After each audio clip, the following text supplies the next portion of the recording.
Sob a sombra de Lovecraft. Sem cuspir. É um quadrinho de uma editora nova, né? A Tábula Editora. E me chamou a atenção. Até gentilmente a editora me mandou esse quadrinho.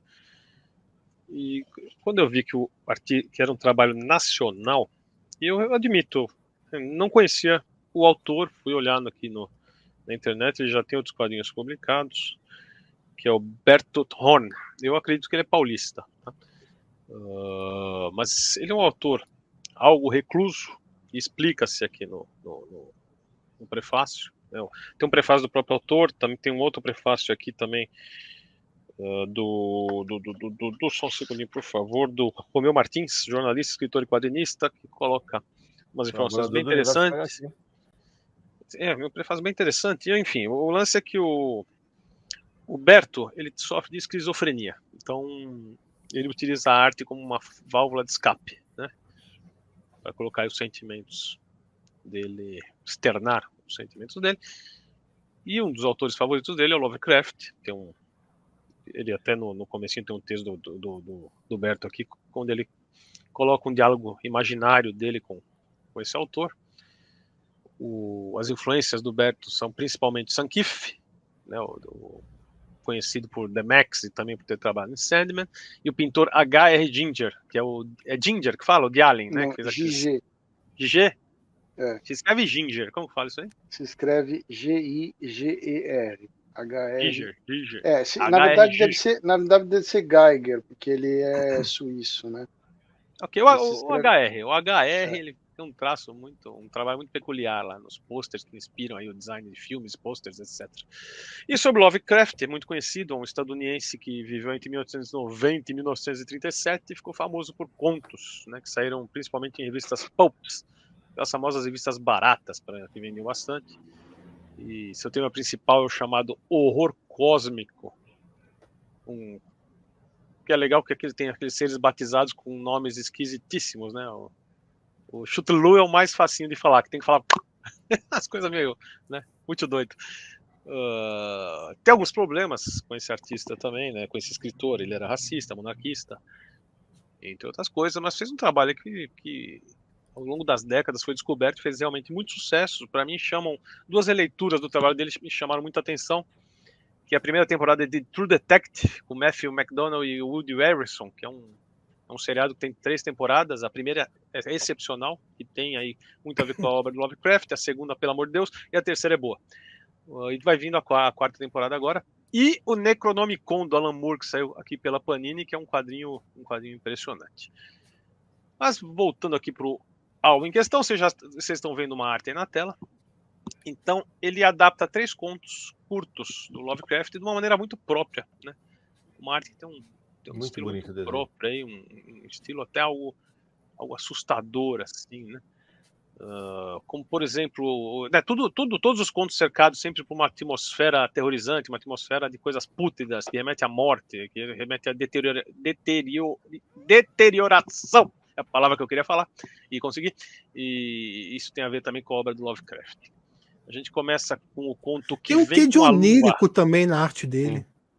Lembra, porque é o Sankif, né, essa inspiração, e lembra até um pouquinho realmente desses quadrinhos da Vertigo. Começa com o que vem com a lua, que é o mais curto dos 3 contos, e mostra o protagonista, ele descobre coisas assustadoras a partir do que o luar permite lhe enxergar. Então é um conto no qual até o banal na obra do Lovecraft, que tinha um jogo de palavras realmente rebuscado, ele traz aí coisas que permeiam a imaginação e assustam a todos, né? Que essas imagens que vocês estão vendo aí do primeiro conto, né? Com o texto, ele trabalhou em cima do texto do Lovecraft e fez a arte aí trazendo coisas realmente espantosas. Gostei muito do traço do autor. Pode mudar a imagem, Samir? O segundo conto é Dagon ou Dagon. Como não tem acento, vou assumir que é Dagon. Esse é um conto mais conhecido do autor, no qual o protagonista foge. Ele está em alto mar, o navio dele foi tomado por alemães. Ele consegue lá dar uma brecha, ele escapa, ele foge lá da balsinha dele e vai passar dias aí tentando procurar ajuda no pequeno barco, porém vai desmaiar, tal. Quando ele acorda, ele está numa terra firme, mas uma terra escura, uma terra oleosa. Ele chega à conclusão que o fundo do oceano subiu. É a conclusão que ele chega, no meio de um cheiro absurdo de peixe podre. Ele vai caminhando lá no meio, ele vai se deparar com símbolos estranhos, runas, coisas que até então estavam escondidas ao olhar humano, e vai acabar levando um grande susto ao se deparar com alguém ou algo que deveria ter permanecido escondido para sempre, né? Dos seres humanos. É sonho, realidade ou fantasia, né? Ou aquela situação de insolação que levou ele a isso? Jamais saberemos, porque o próprio protagonista chega à conclusão que ninguém vai acreditar nele. Né? Pode pular, Samir. Esse ainda é o conto aí do nosso amigo caminhando aí em meio ao lodo do fundo do oceano. Acho que tem mais quadrinhos também, muita coisa, né? Lovecraft ele tem feito muito sucesso aí, muita coisa tem aparecido em forma de adaptação, especialmente quadrinhos, né? Tem tido muitas e boas opções de leitura. Essa é uma delas. E por fim, o último conto adaptado é Vento Frio. Ô Nara, só um comentário em cima disso que você falou. Facilita estar em domínio público, né? E pode pegar e o Romeu Martins está aqui no chat e fala assim: no prefácio eu comparo a arte dele com Loredano e Lula Palomanes. Bacana. Aquela tá foda. Eu gostei muito do traço dessa história, uma história também conhecida, Vento Frio. Já me deparei com ela em outros lugares.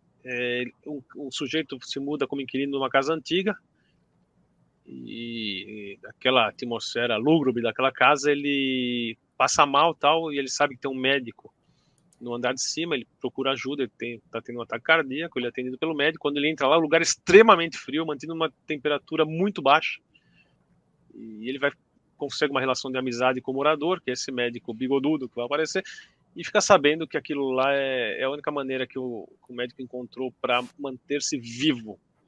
Ele viver em temperaturas muito baixas, mas enquanto um cheiro de morte toma conta do ambiente, ele vai ter um problema de calefação, vai ficar quente a bagaça, isso não vai terminar bem. Esse é um conto tradicional aí do Lovecraft, mas muito bem explorado aqui na arte do artista. Então a gente tem um álbum aí com coisas nefastas, ambientes inóspitos, muita sombra, muita escuridão, esse jogo de palavras interessantes do Lovecraft, que vai aflorar aquelas coisas que entorpecem os nossos sentimentos, vamos dizer assim, né? Nara, se eu não me engano, esse conto aí que você falou do cara que viveu no lugar frio e tal, virou um quadrinho pela Script numa edição especial também.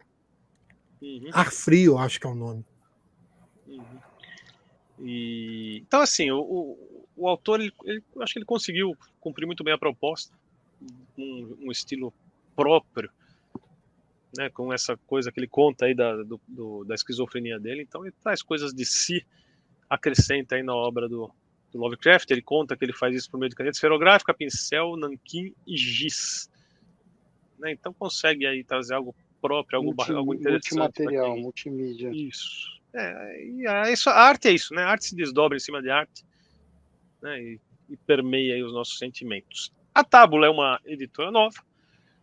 A edição tá muito boa, a edição tá bem cuidada, gostei, mas tem um problema. Então, já que a editora é iniciante, fica a dica aí. A primeira e a segunda história, ok, mas na terceira história a arte deu uma desbotada comparando com as duas primeiras. A impressão que eu tenho é que parece que os arquivos não estão em alta, não sei o que aconteceu aqui, que é justamente essa imagem da casa, né? Então, em alguns quadros parece que tem uma névoa, não sei, um pouco embaçado em relação ao primeiro e segundo conto. Não sei, pode ter ocorrido aí. O Romeu, não sei se o Romeu participou mas o pessoal da Tábula está aqui, acho que e o Romeu fala isso mesmo. O Ar Frio da Script eu adaptei com arte do Val Oliveira. Não sei se é algo proposital isso que eu estou falando, se for. Mas parece que está em baixa resolução, é isso? Está pixelado? Não é pixelado. Não chega a estar pixelado, mas alguns quadros parece que tem um pouquinho desfocado, sabe? Isso não acontece no primeiro e no segundo conto. Daí o meu comentário. Entendi. Mas não vai. Já aviso que não vai atrapalhar a leitura. Como se tivesse ampliado uma imagem que o arquivo era maior ou menor. Isso, perdeu um pouquinho da qualidade. Escreveu na página. Uhum. Mas já aviso que não vai atrapalhar a leitura de ninguém. É um bom quadrinho e eu fiquei feliz aí de conhecer esse trabalho do Berto. Ele tem página no Instagram, já fui lá olhar. Ele tem um traço realmente muito próprio, muito interessante. A gente vê quanta gente boa aí fazendo quadrinho, ilustração aí no nosso meio, que por vezes algum até escapa do nosso olhar, né? Então, mais um bom lançamento nacional aí no ano de 2023. Boa.